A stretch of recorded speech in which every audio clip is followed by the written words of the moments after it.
So, ayan guys, hi. Update ko lang kayo sa kalagayan na ni Mari. Eto, nawala na yung pag-iyak niya pag hinahawakan siya, yan. Kaso lang, yan, ganyan na lang siya. Tapos, nababawasan yung ano niya, yung energy niya, pabawas ng pabawas. Ganyan lang siya, oh.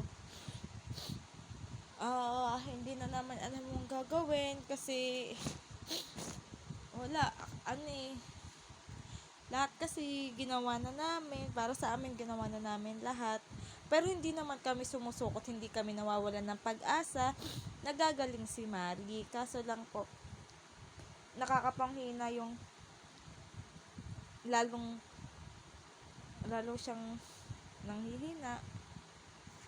Yung dati, kahit pa paano nakakatakbo siya. Ngayon, lakad lang talaga, tapos ilang steps lang, ayaw niya na. Hindi ko alam kung nanghihina siya, pero dahil nga force feeding ang ginagawa namin, madalas po liquid na, bineblend na po namin yung pagkain niya. Kasi nga po, ayaw niya talagang kumain ng solid. So, talagang ang hirap, talagang, eto nga ito yung butil ng kanin. Wait.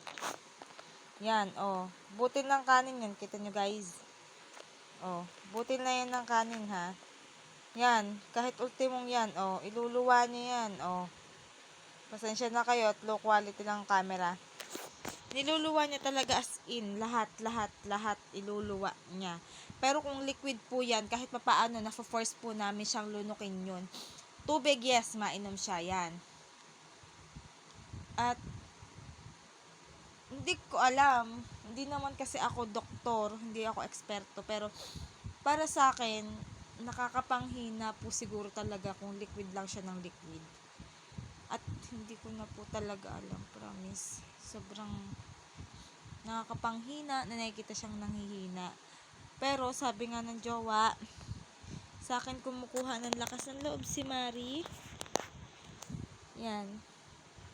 Lagi ko siyang sinasabihan na lumaban siya, bumalik na yung dating Mari na nakagawian ko. Kasi kung hindi naman po kayo bago dito sa channel ko or hindi kayo bago dun sa aming page, makikita nyo naman kung gaano kadaldal si Mari. So, sana po tulungan nyo po kami na mag-pray na maging okay na si Mari kasi sobrang miss ko na po talaga siya.